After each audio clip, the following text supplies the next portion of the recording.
Welcome to the CRITT Translation Colloquium, where we've got Joss Moorkens speaking, and I'll just introduce Joss briefly and then give the time over to him. Joss Moorkens is chair of postgraduate translation programs at the School of Applied Language and Intercultural Studies at Dublin City University, and is a funded investigator at the ADAPT Center. He has authored over 50 articles, book chapters, and conference papers on translation technology, user evaluation of machine translation, translator precarity, and translation ethics. He's general co-editor of the Journal Translation Spaces, and co-edited the book Translation Quality Assessment from Principles to Practice, and special issues of machine translation and translation spaces. He sits on the board of the European Masters in Translation Network and is a member of the Center for Translation and Textual Studies. And so today, Joss is prepared to talk on the ethics of neural machine translation, and we're interested in hearing more on what he has to say about a conscious decision-making process centered around a data-driven MT workflow. So without further ado, I'll turn the time over to you, Joss. Thank you so much, Devin. But thank you very much to all of you for coming along. And thank you to Devin and to Michael for inviting me to come and talk to you, along with colleagues from CRITT and KSU Translation who've publicized this session over the last few days. So I want to talk to you today about ethics in neural machine translation over the next 45 minutes or so. As we know, neural MT can facilitate communication in a way that surpasses previous MT paradigms, but there also are possible consequences of its use. So allow me just to fiddle here and work out things. There we go. It all seems to be working, I think. So today I'm going to talk about introducing ethics in technology. That might be a little bit basic, but I just want to make sure that we're all roughly on the same page to do with ethics in technology. Use the concerns about ethics in NMT system development, ethics in NMT professional workflows, sustainability and diversity. And I've written about these sort of topics over the last 5 or 6 years with a number of different colleagues, mostly in DCU, in the ADAPT Center. But the work today comes from a chapter that I've written for Multi-Train MT, which is a project led by colleagues in the Autonomous University of Barcelona to do with teaching about NMT. And there's a textbook that's currently being written, edited by Dorothy Kenny, and she's been really helpful with her suggestions for this chapter and this talk. Also, you might see this little icon on the right. This means a danger interaction icon, and that's because I'm going to ask you to interact a little bit using Slido, unless everything goes horribly wrong, which is always possible. So what we mean by ethics is that ethics examines morality, good and evil, right and wrong, and addresses questions about how best to live. The first earliest surviving writings on ethics predate the Greeks, but the ancient Greeks, but Socrates, as reported by Plato in 399 BC, when he was being put to death, said the most important thing is not life, but the good life.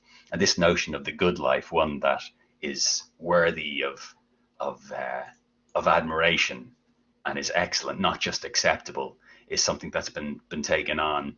And Aristotle tried to make this more concrete by introducing a set of virtues that if we were to follow those, it would help human beings to flourish. But those virtues are still quite abstract and aren't necessarily helpful when trying to decide whether an action is right or wrong. And there have been a couple of different suggestions put forward by others. Should an action be right or wrong based on the probability of providing the best result for the majority? That sort of utilitarian idea of weighing up the consequences, or by acting only on good or pure motives, as Kant suggested. But the problem is that what's well motivated to produce the happiest result for one group won't necessarily produce the happiest result for another. And there's a tension between the idea that an act can be universally good, or that is only good in certain situations, that values might differ depending on the group and question or the person under examination. So that's what's led to this gap between theoretical ethics that asks what's the best theory of the good life, and applied ethics that asks how should we act in this or that situation based upon our best theory of ethics. And applied ethics will often have a set of codes that is best to follow. And if it's too restrictive, that means it won't be applicable to many situations. It will only be applicable to very few situations. Whereas if it's too broad, then it mightn't be helpful at all. So there are a few different areas or subdomains of applied ethics, and the ones that I'll be looking at today or drawing from today are data ethics, business ethics, machine ethics, computer and information ethics. So for MT, we're finding that there's a growing consensus about the importance of ethics in technology more generally, wider than just MT, as technology increasingly shapes how human beings seek the good life and with what degree of success. There was a notion put forward that technologies are ethically neutral, but that's been, in general, the consensus is more recently that technology isn't ethically neutral, but rather reflects the values of the designer. And these values will govern the problem that's addressed by the technology, the decision to create the technology in the first place, how the technology is deployed, its intended users, the reference or training data, the location or security of data storage, the limits to access to technology. And Langdon Winner, who I've cited here, put forward the idea that a technology will engender a particular world or a particular worldview around itself, that they reveal and shape what humans value and think good. So these sort of values are espoused within our technologies, and it's important that one of the reasons that technology ethics is becoming most talked about now, and very I suppose quite mainstream, is the speed, scale, and pervasiveness of technology, to the extent that policy and law is inevitably at least one step behind. So we're reliant on ethical behavior on the part of developers, engineers, and we're seeing how 21st century technologies reshape the global distribution of power, of justice, of responsibility, and the positive and negative impacts are often distributed unevenly, which reflects back on that William Gibson quote about the future being here but being unevenly distributed. So how do we ensure that access to the enormous benefits promised by new technologies and exposure to their risks are distributed in the right way? So I'd have to stress here that I'm very positive about technology and about machine translation, but it's more about the ethical questions to do with its use, and that's what I want to talk about today. So particularly within technology, it's a really important time to be talking about translation ethics and translation data ethics due to the huge growth in the production of digital data. We've seen these sort of talk of data as the new oil here and there. There's a claim in this diagram that the same amount of data that was created up to 2003 is produced every day. I'm not sure if that's entirely true, but within the last 2 years, 90% of the world's data was created. There's more types of data gathered in translation than ever before, and big data is driving new businesses and processes, and translation is very much at the center of this, or at the forefront. So the hope is that a consideration of ethics can help with decision making, but also will present opportunities, that there are more opportunities being presented by the larger consideration of data in tech in general, but specifically within translation, and the importance of what Pim said, called the ability to learn to trust and to mistrust data. So the types of data that we currently see collected in translation, where we see bilingual translation data being collected within translation interfaces or TENT tools or CAT tools. The timing data, how long did it take to translate a segment or a document, but also timing data to do with how long was the user active on this task. So that sort of surveillance aspect. Keystrokes, mouse clicks. So these are the sort of things that have been collected by the likes of Translog, so Michael and Arntlike Jakobsen since the mid-90s, but these are now mainstream within translation tools. So whether they're collected locally or via telemetry data sent back to the developer of the tool or platform.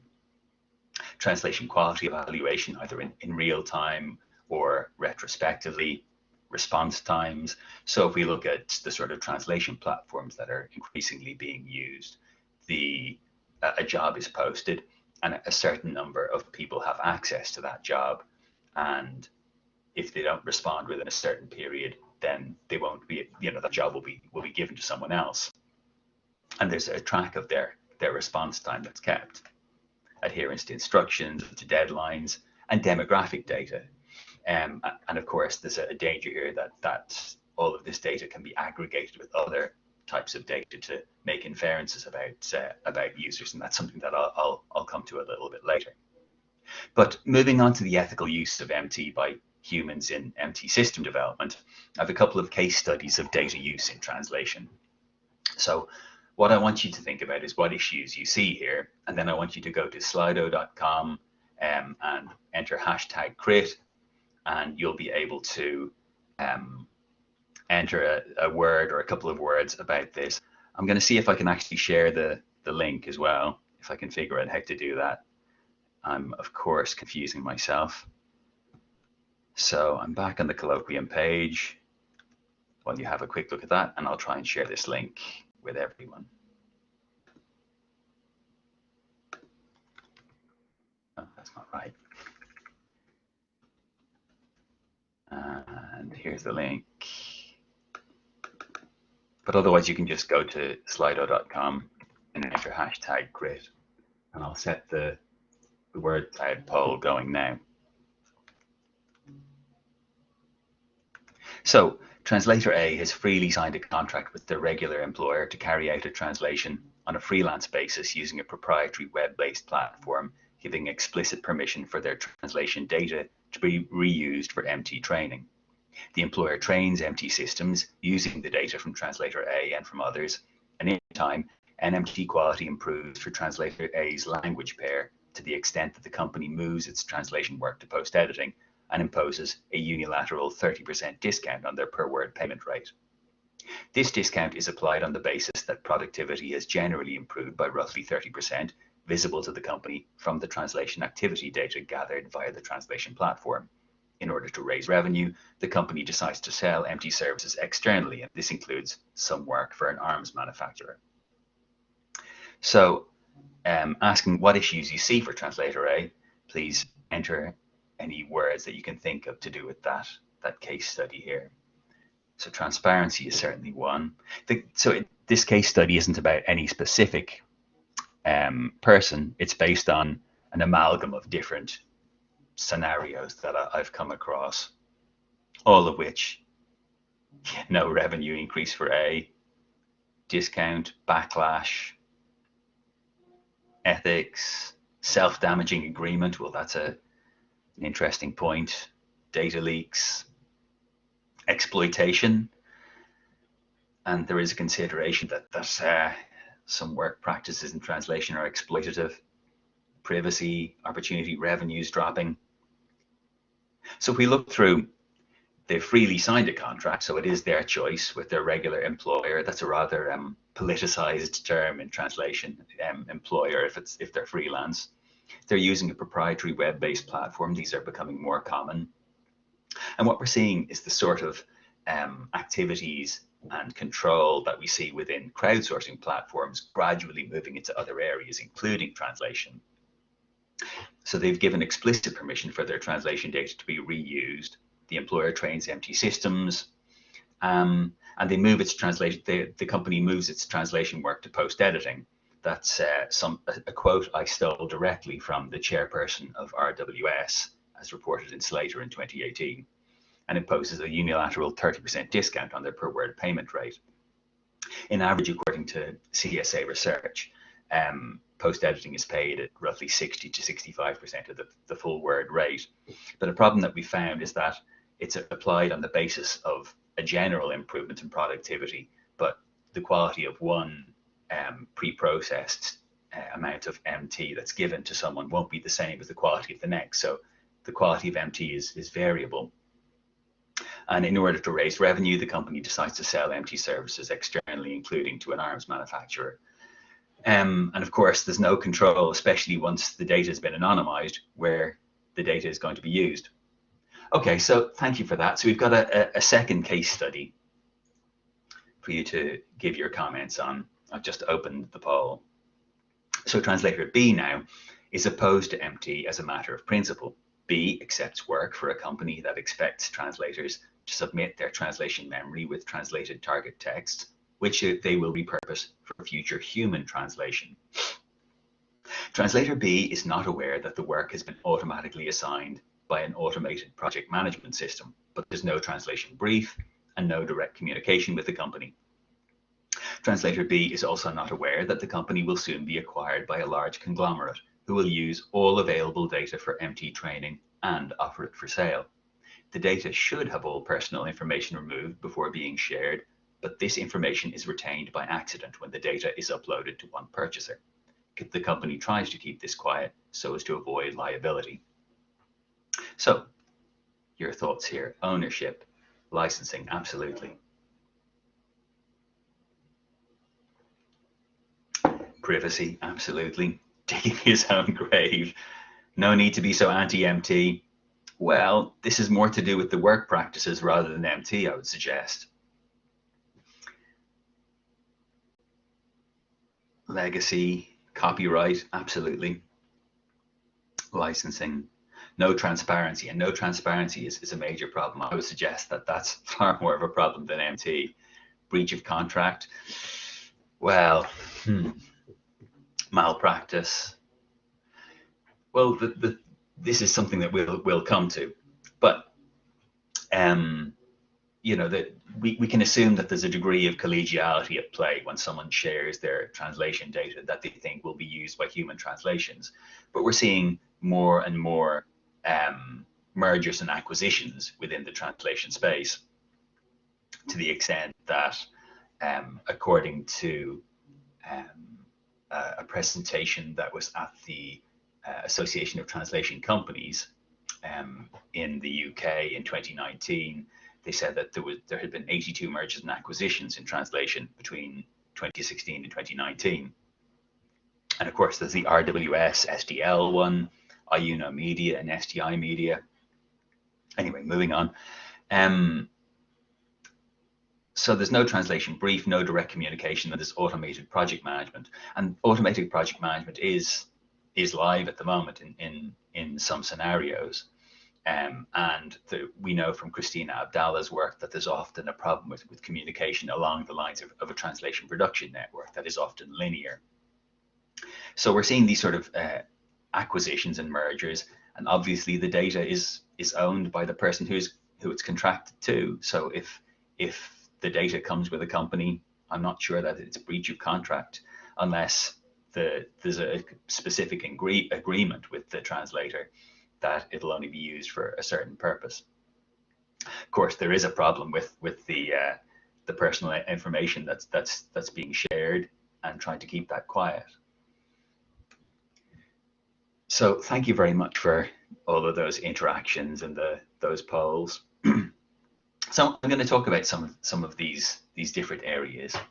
So first of all, data ownership. The commonly used metaphor of data as oil suggests that big data is naturally occurring, but of course in reality it's created by humans, and this exponential growth in the amount of data created in the recent years means that there's more available for MT training than ever before.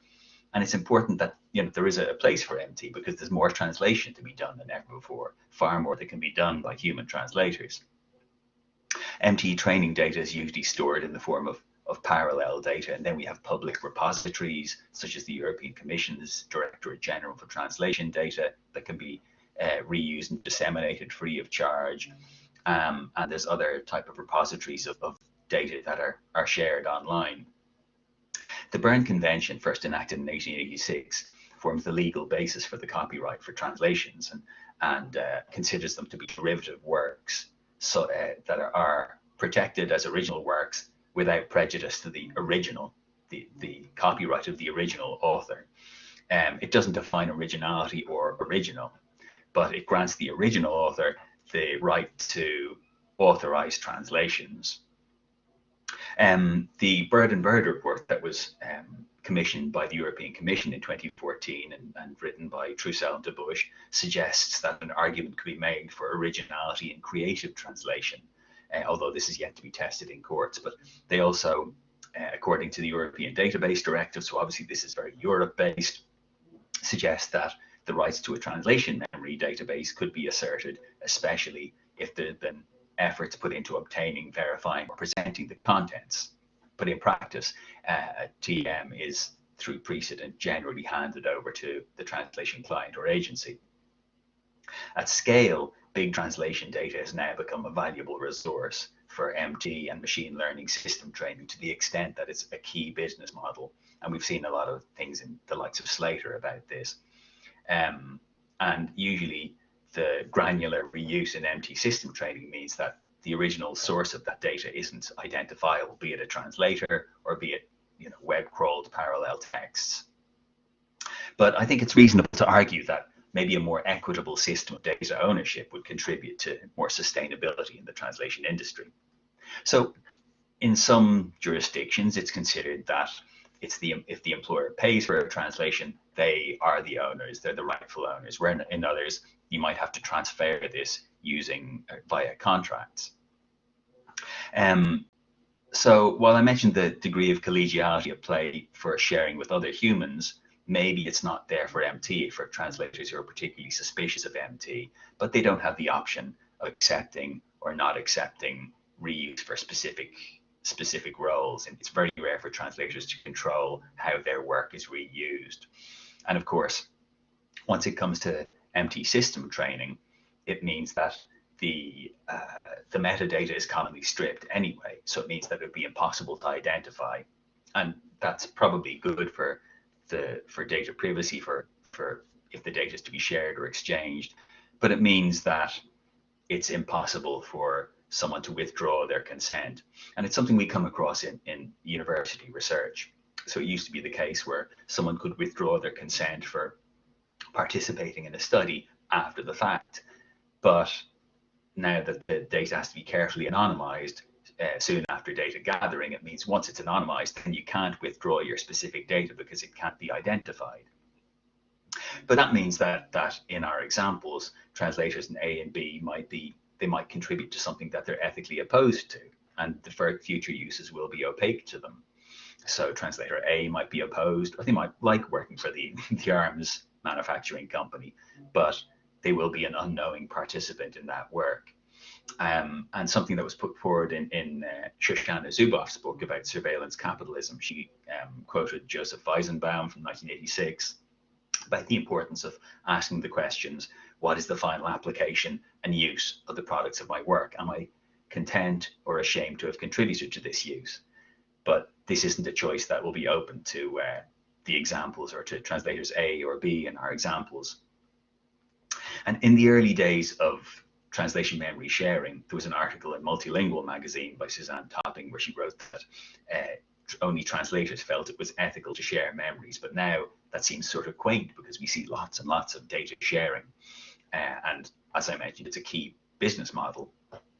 There's also sharing of data if it's agreed within licensing agreements via the likes of Jörg Tiedeman's Opus platform. But data might also be distributed or shared on the basis of bilateral agreements, or, as I mentioned, if there are mergers and acquisitions. Then if data can be rendered, if it can render an individual identifiable, it can be considered personal data.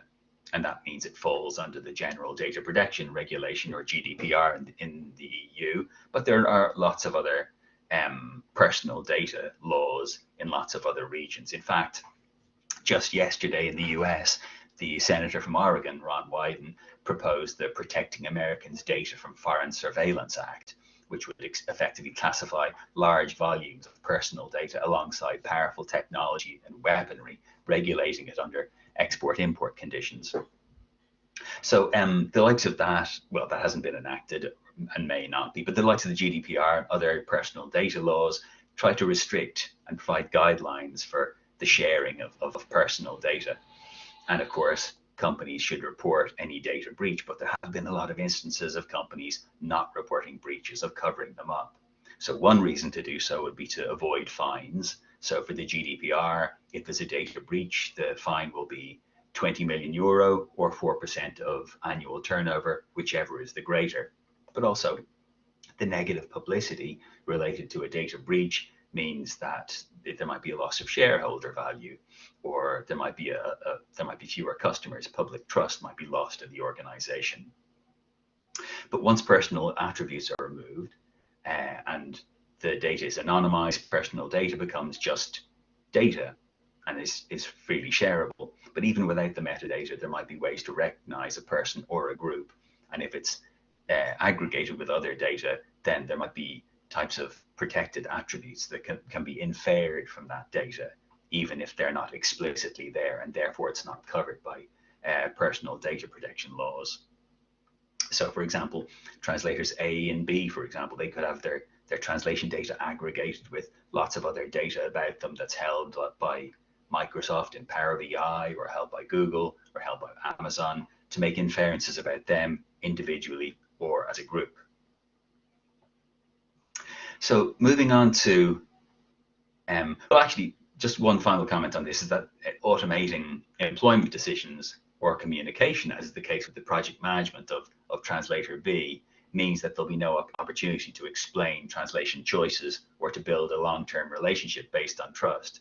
So not having that sort of personal connection is something that means that the relationship is likely to be just transactional. It's not going to really help build trust or a long-term relationship on the part of the company or on the part of the worker. So I want to move on to the ethical use of MT in professional workflow. So the stakeholders we had in our examples, or my examples, were the translator and the translation agency. And there are, of course, various different roles within the translation agency.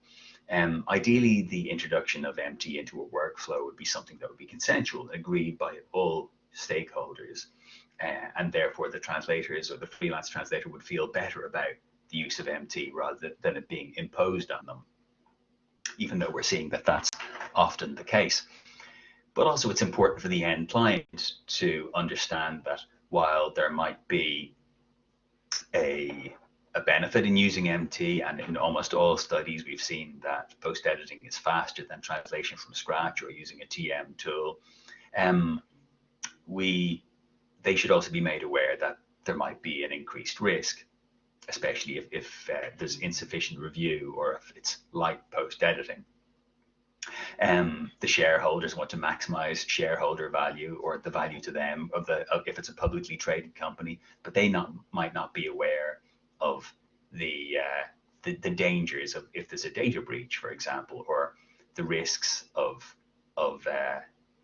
problems with MT. These sort of risks that Canfora and Ottman have talked about, the translation risks of communication becoming impaired or impossible, the danger of a loss of reputation or of financial damage, of legal consequences, or at the higher end, damage to property or injury or death. And Andy Way, who I saw is in here somewhere, has talked in the past about how the amount of automation or the amount of use of MT should be related to the shelf life or the perishability of content.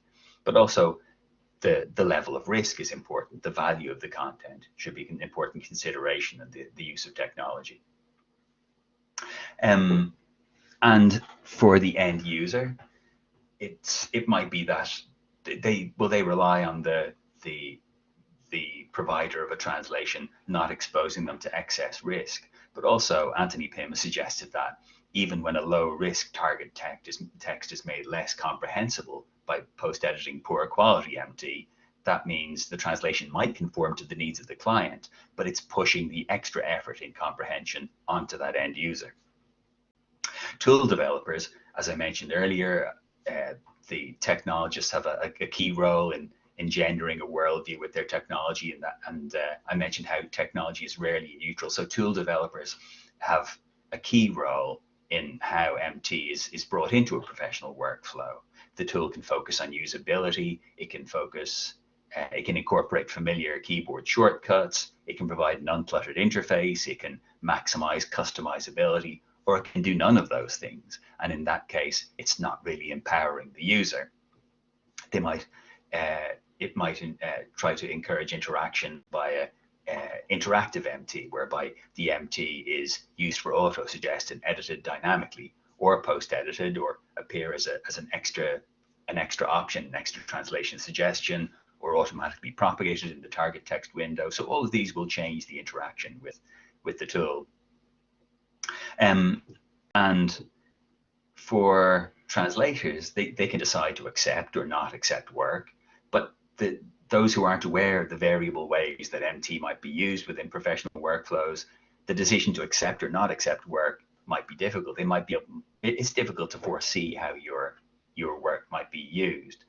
And while there are lots of different ethics guidelines for translators, often within translator associations, these are very much meant to reassure customers and aren't necessarily helpful to translators with their decision making. So the use of MT in translation production doesn't necessarily entail a loss of quality. The cost and effort of human translation isn't appropriate for all different types of texts, particularly those with a short shelf life and those that present little risk. But for critical texts in which a mistranslation introduces risk, then the use of MT needs to be considered carefully and it should be subject to review. So of course there's a risk introduced here, but translators could also be considered in breach of their contract due to negligence or failing in their duty of care if one of these risks means that there is an injury or a problem for a client, and liability can only fall to human behavior. It means a person must bear responsibility.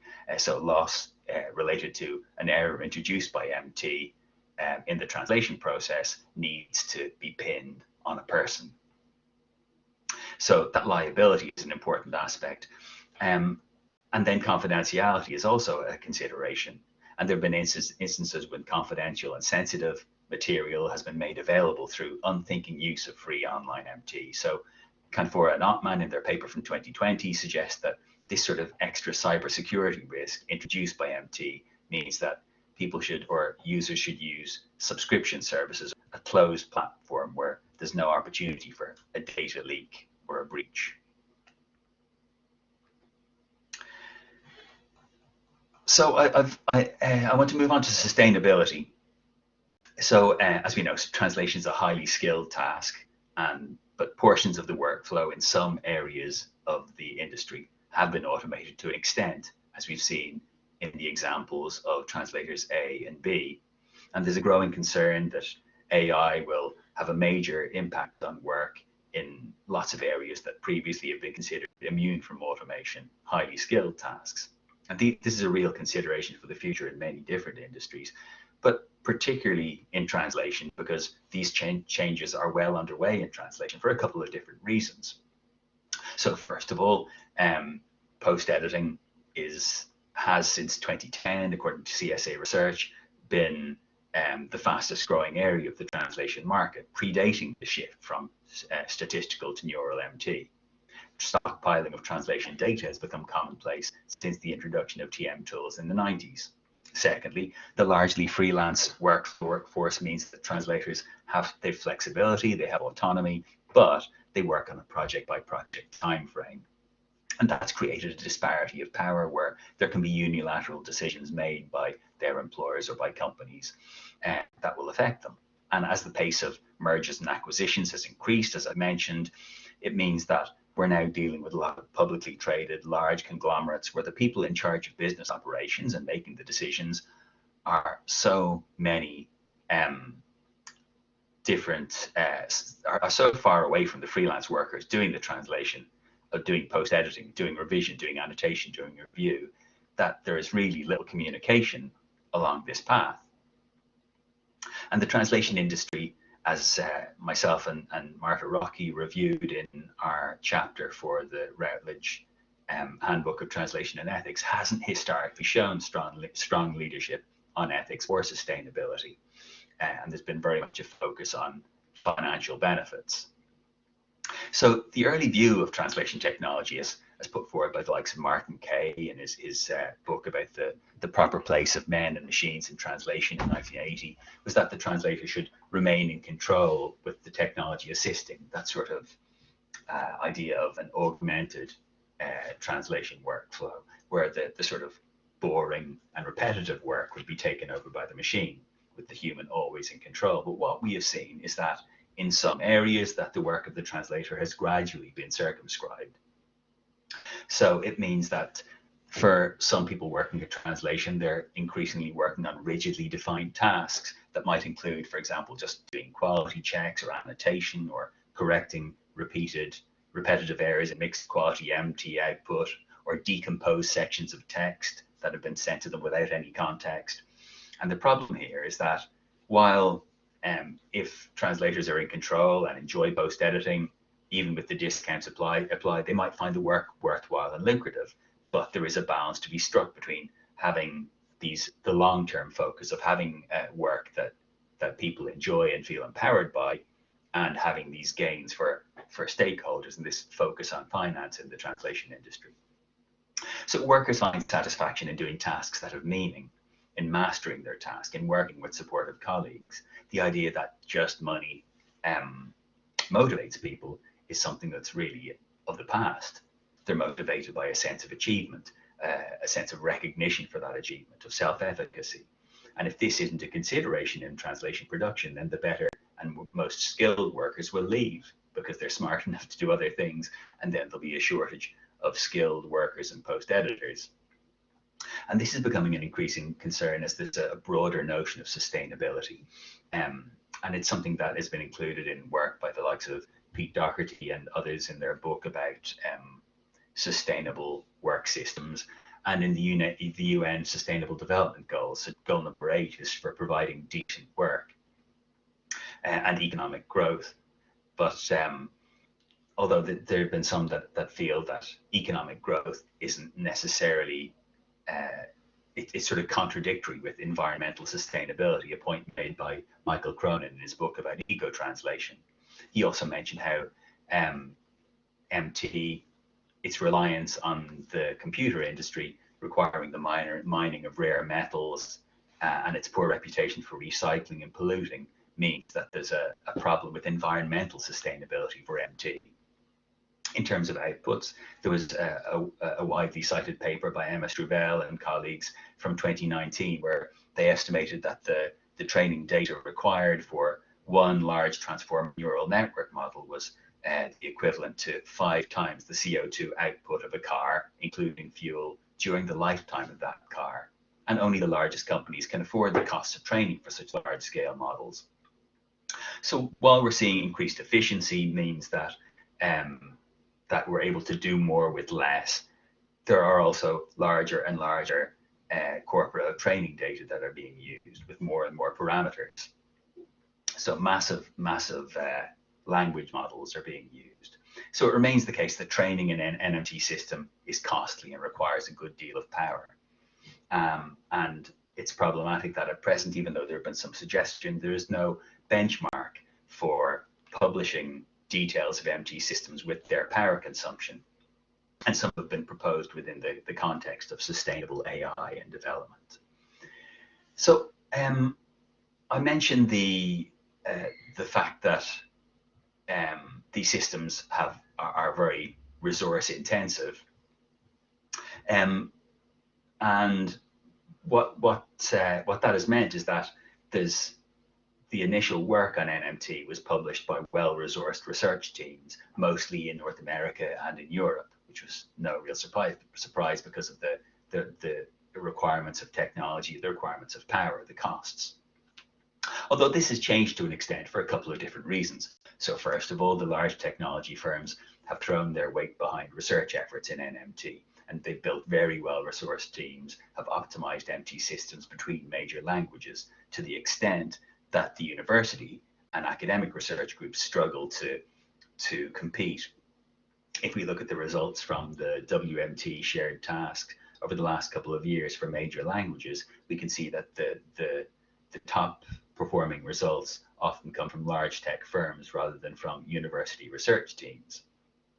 Secondly, the ability to create synthetic data by back translating monolingual data has led to a jump in quality for under-resourced language pairs. So that means that we're starting to see more diversity in the output, but we're seeing this sort of increasing polarization between machine translation for assimilation and machine translation for dissemination.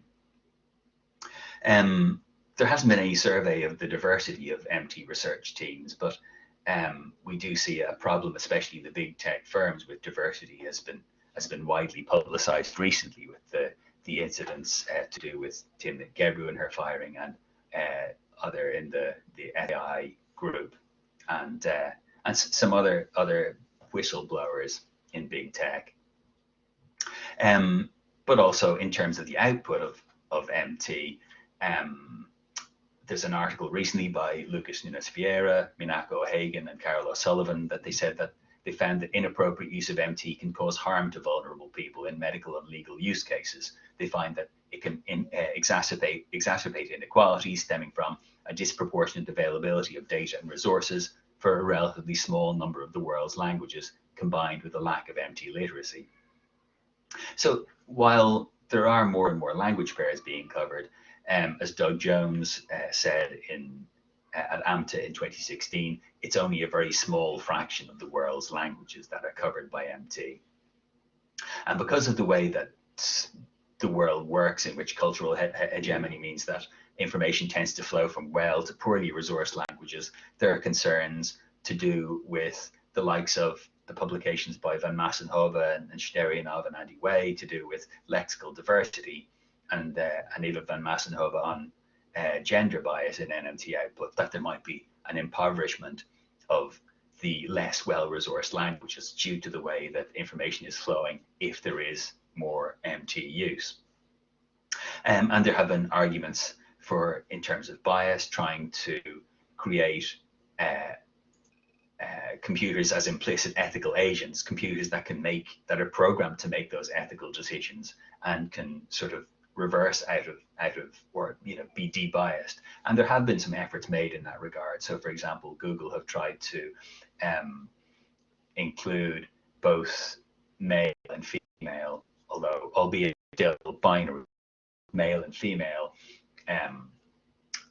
terms equally, rather than allowing certain verbs and certain words to be more associated with one gender or another. But there are constant problems with this sort of de-biasing. We've seen with the likes of the GPT-3 text production,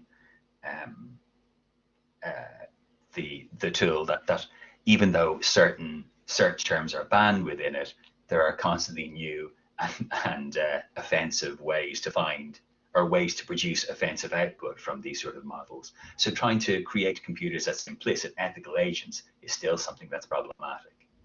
So I'm coming towards the end now. So in closing, I'd like to have a bit of time to answer your questions, and also to say that as MT quality improves, and it does facilitate more communication, I don't want to put this forward as being a very anti-MT rant, but ethical concerns, it's important to have those considered by MT developers, by translation buyers, translation agencies, translators, and consumers of translation. And when working with and using MT, it's best to try to consider the fit with your values, with your purposes, and with your principles. So thank you very much for listening, and I'll leave you with a selection of references from this work. Thanks very much. Thank you very much, Joss. That was a very revealing talk. Appreciate the topic. Looks like we have a question in the chat. So Renee Desjardins saying, thanks, Joss.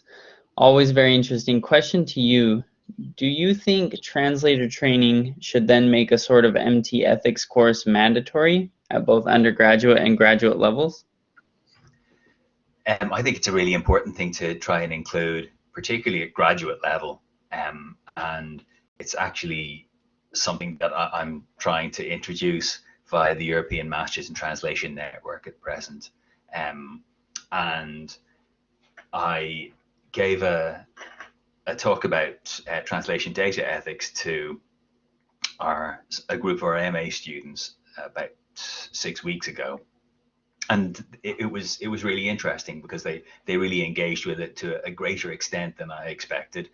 But it's important because, you know, especially I don't know what the profile is for your graduates, Renee, but for ours, relatively few of them become freelance translators, but it's important for those to be empowered and to be knowledgeable about automation and about technology.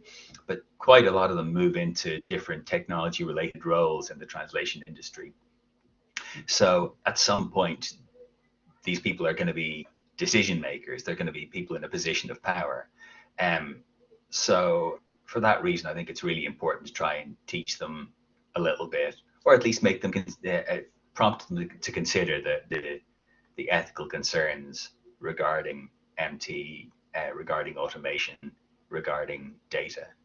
Thank you very much, Renee.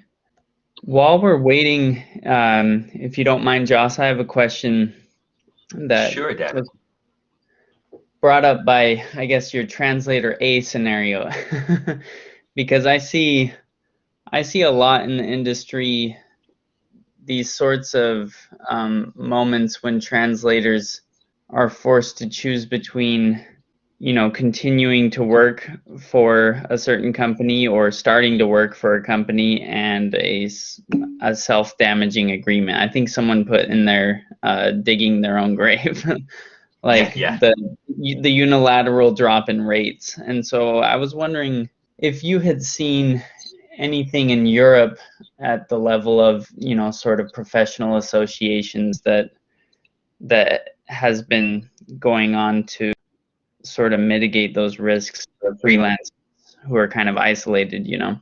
Well, yeah, what we tend to try to encourage translators and graduates to do is to try and diversify who they work with, to not have all their eggs in one basket, and to try and specialize.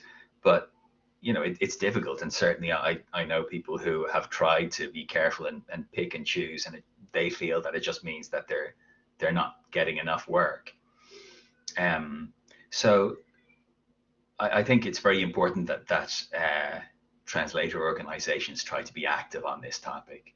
And I don't know to what extent that's going on within the ATA, but I know the ITI in the UK are increasingly active. And Sarah Bauer Mason, who previously was the chair of the ITI, is very active in trying to engage with research and engage with universities to try and think of ways to empower translators and to help them navigate the various pitfalls. There's been no silver bullet found that I've heard about at all, but it's important that translators do try to work together, to work in tandem, and you know, there are evidence of groups where they might talk about people who don't pay in time or who behave badly, but there seems to be a feeling from a lot of translation companies, well, if we lose one translator, there's going to be another one around the corner. And inevitably, you know, there is, because there are enough people, but it's important from the perspective of the translator to try and work with someone who's interested in building a long-term trust relationship with you, and not necessarily working only for them, but you know, trying to look to the longer term rather than just looking for a short-term fix for a job as well. But certainly there is a place for associations to, you know, to help with in that regard. I'll look in the chat from Joao. I was wondering about the consequences of translator education. Hang on, I've just lost that. I'll go up. But you already addressed that with the previous question. No problem. Thanks, Joao. Maureen, thank you, Josh, for many good points to think about and discuss with our students. Do you have any ideas? Oh, I'll just go up again because I'm losing these. Do you have any ideas on how to reach out to other stakeholders to heighten their awareness, clients, institutions, legal authorities? That's a really good question. It's something we've thought about, because you know, when publishing in translation, we're really we're really speaking to a fairly small audience. So trying to communicate this to other stakeholders in the industry would be really important. One way is via the LIND group, which is the Localization Industry Association or group that are involved with EMT and work with the DGT. And then via industry organizations like the Association of Translation Companies in the UK. And it's an argument, it's a point that I try to make in my interactions with the DGT as well. But it can be difficult because they really are quite enamored by technology. And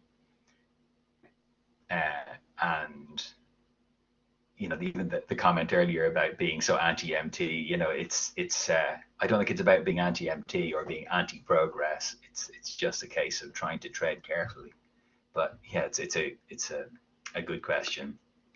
What would be a more ethical way of paying post-editing work than per word? I'm not necessarily sure that there is a more ethical way. So there was a company that I met with. I was giving a talk in Brisbane, Australia, in 2019, and I met with a company there who offered to pay their post editors in 3 different ways. And they pay either per edit or keystroke, or they pay per word, or they pay per hour. But a lot of the more experienced translators that I've spoken to prefer to be paid per word because they feel that they've built up their speed over time, and that if they move to per hour, they'll actually lose out. So they feel that the benefit of their expertise means that they work more quickly.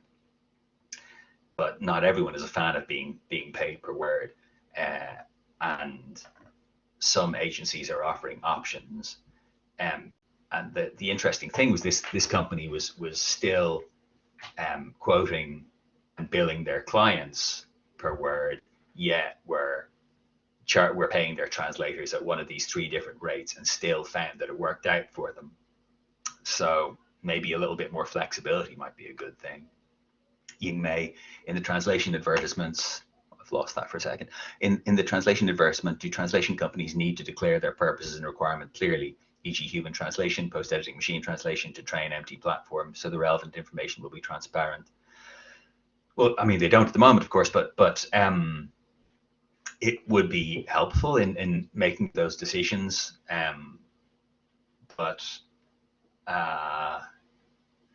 Yeah, I mean, it would be ideally you know where your work was going to go, and similarly for the translation end user, they might want to make an ethical decision to support human translators, and therefore want to have a less technologized workflow. So having more transparency would be a good thing, although I don't know how workable that will be. I need to think about it a little further. Miguel, thanks Josh, great talk. Thanks Miguel. Do you think we'll ever have contracts with provisions related to the derivative work of TM data used in MT training, similar to music, acting, etc.? For example, in terms of literary translation in MT, will translators also receive compensation for their literary translation if post-editing becomes possible in the future in that area?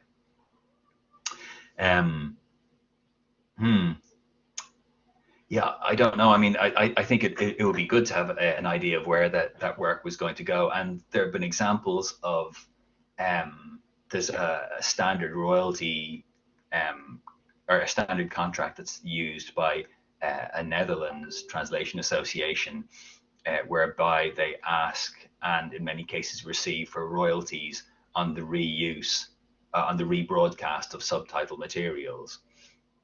I think they only represent a small percentage of subtitlers and translators in the Netherlands, but nonetheless, I'm told that for some of those that seems to work. And if post-editing becomes possible in the future in that area, I mean, that might still be a long way off, looking at Anna Gerberoff's presentation yesterday. But I suppose the degree of creativity is less when it's hard to think of how to express a term in a different way. So ultimately, does that mean that literary translation is less creative? At the moment, there should also be permission and possibly royalties if a translation of a book is being retranslated based on that translation. Yet we see pivots being used continually within the subtitling industry without any such regard. So it's yeah, these things are not always consistent. But yeah, it would be good to have contracts with to explain how derivations of work would be used ideally. Haifa, I guess ethics is still missing in most undergraduate translation programs around the world. What do you think the best integration of ethics into undergraduate translation program?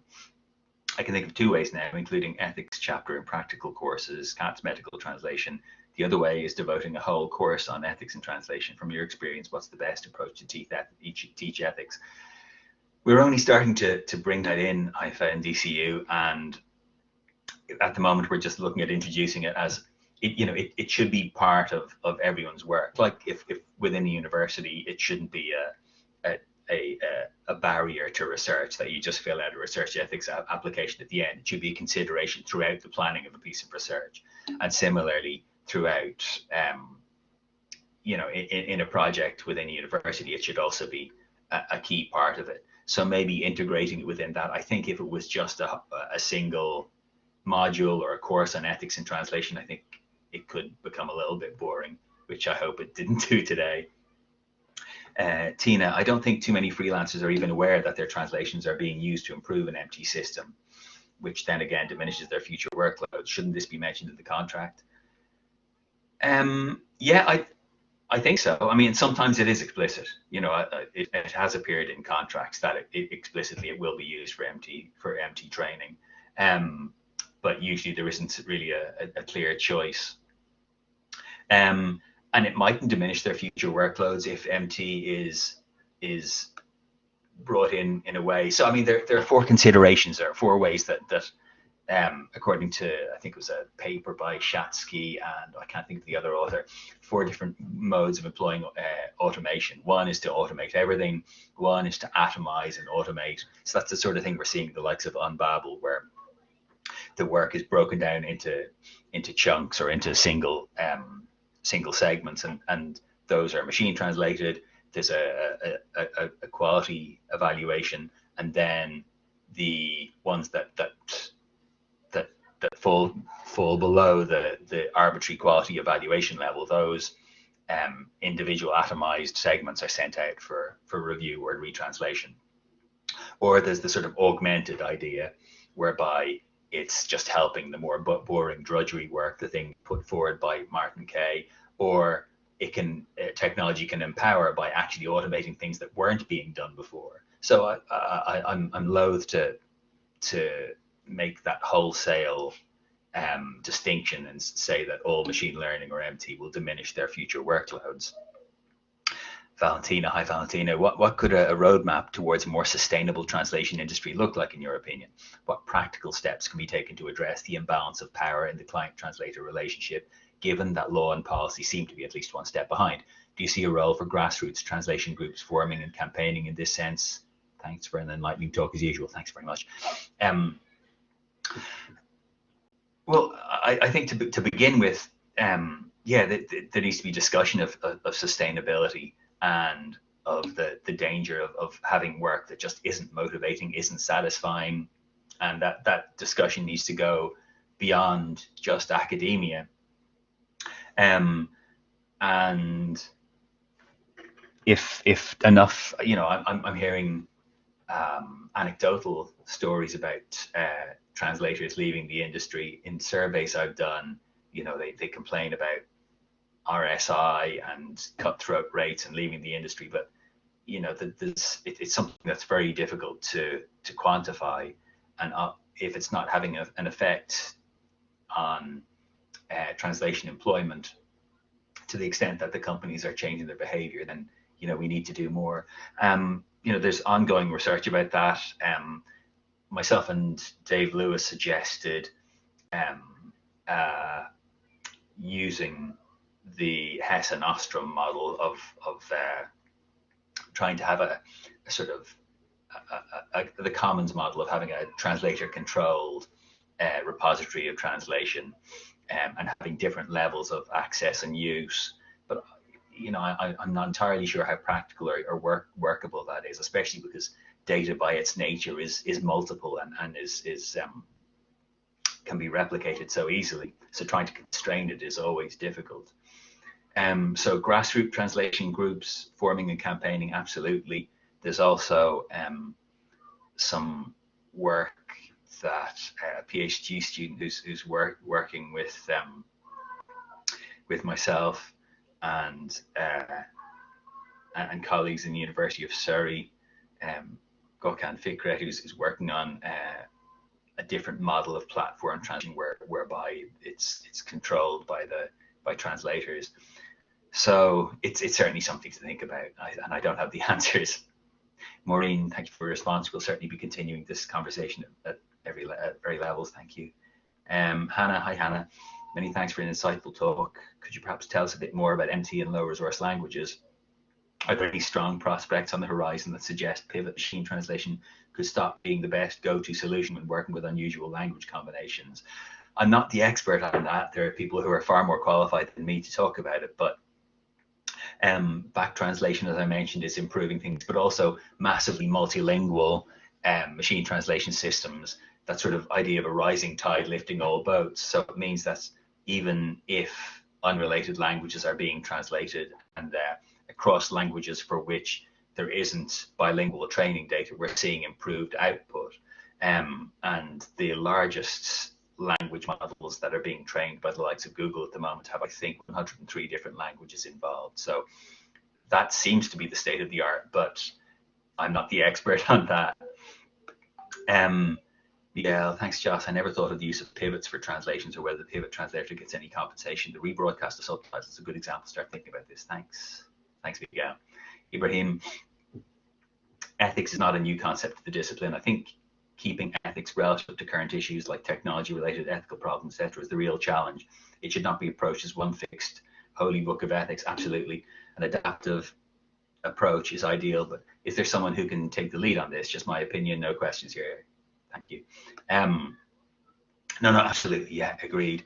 And as mentioned when I was responding to the question earlier about integration in teaching from IVA, is ideally it will be integrated as a part of lots of different areas, as opposed to having a standalone ethics module or course.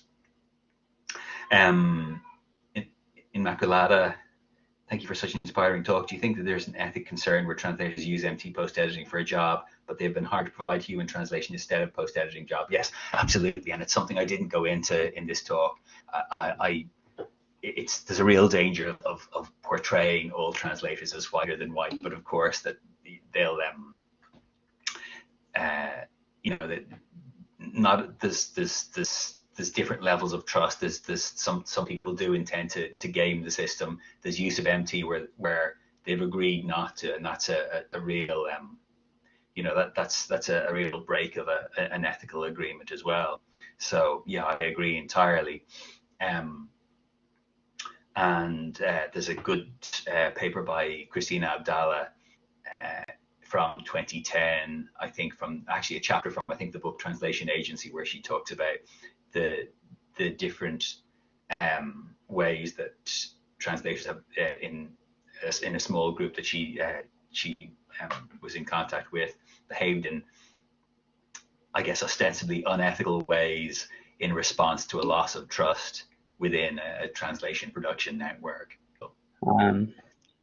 So thank you for coming and speaking, Joss, and thank you for answering so many questions. It looks like we had a lot of engagement from the audience. I don't know if there's any last words that you'd like to add or anything. I'm just writing down this reference, but no, just thank you to everyone for attending. Thanks for your questions, for interacting. And Devin, Mikhail, and CRITT colleagues, thank you so much for allowing me to come and talk to everyone. All right. Thank you very much, Joss, and thank you everyone who attended. We'll see you at the next translation colloquium. Thanks. Bye, everyone.